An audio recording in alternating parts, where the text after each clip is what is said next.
Hello parents, welcome to my vlog. I hope आप सब अच्छे होंगे। जितने भी न्यू बॉर्न बेबीज़ के पेरेंट्स हैं या जो पहली बार माँ बाप बन रहे हैं, उन सबके मन में ये सवाल ज़रूर होता होगा कि बच्चों को अलग सुलाना चाहिए कि नहीं सुलाना चाहिए।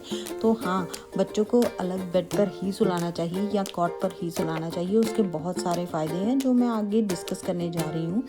मेरे according as a Indian mom मुझे भी यही लगता था कि हम तो अपने पेरेंट्स के साथ ही सोएं, तो क्यों ना हमारा बच्चा भी हमारे साथ सोए। और पर्सनली मैं आपको बता रही हूँ, मेरा बहुत मन था कि मैं अपनी गुड़िया को अपने साथ सुलाऊं, बट हाँ, एक्चुअल में मैंने ये चीज़ें एक्सपीरियंस की हैं और मैं आपके साथ शेयर करना चाहूँगी कि बच्चे को अलग कॉट में सुलाने के बहुत सारे फ़ायदे हैं और आपकी लाइफ बहुत इजी हो जाती है उससे। सबसे पहले बच्चा अलग कॉट, बेसिनेट या क्रेब जो भी आप बोले उसमें ज़रूर हो, बट बच्चा माँ बाप के कमरे में ही होना चाहिए। कई लोग जो इंग्लिश कल्चर है तो डिफरेंट रूम में नर्सरी रूम बना देते हैं, उसमें अपने बच्चे को डाल देते हैं। ऐसा कुछ नहीं है, हमें अपने रूम में ही बच्चे को डालना है। और दूसरी बात है, बच्चे पर कोई हैवी रजाई नहीं होनी चाहिए, कोई बहुत भारी ब्लैंकेट्स नहीं होनी चाहिए, और क्योंकि उनसे बच्चा सफोकेट हो जाता है। कई बार हम सो रहे हैं, हमें पता नहीं, इवन को स्लीपिंग में अगर बच्चा हमारे साथ सो रहा है तो हमें कोई आइडिया नहीं है कि बच्चे के ऊपर रजाई या कुछ भी आ गया तो बच्चा सफोकेट हो सकता है, जो हमें नहीं करना है। आप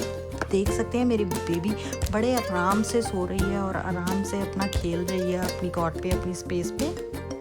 तो उसका तरीका ये है कि बच्चे को हमेशा पीठ के बल ही सुलाना चाहिए। गद्दा जो है बहुत ही सोच समझ कर खरीदना चाहिए। वैसे तो ये जो मैंने ख़रीदा है, आप अगर चाहें तो मैं लिंक डाल दूँगी, बट ये तो मेरा इसके साथ ही आया था, मेरी कॉट के साथ। मैंने कोई स्पेसिफिकली अलग से नहीं ख़रीदा था। बट गद्दा जो है थोड़ा सा हार्ड होना चाहिए, बिल्कुल स्ट्रेट होना चाहिए, सॉफ्ट नहीं होना चाहिए। This is the first thing. और कम से कम पहले 6 महीने तक बच्चा आपके साथ आपके कमरे में ही हो, और होना डिफरेंट कॉट पे चाहिए जैसे मैंने पहले बताया, बट होना आपके ही कमरे में चाहिए।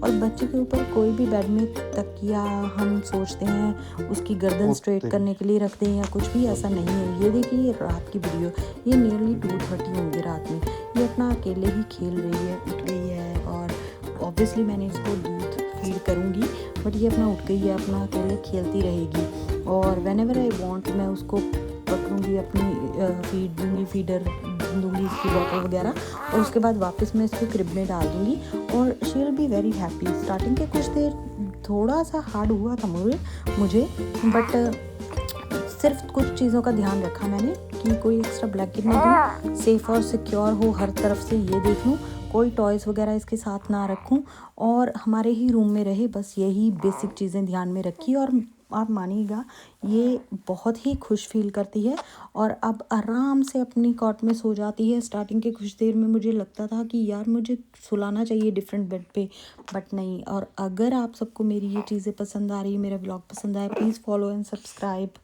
Thank you guys.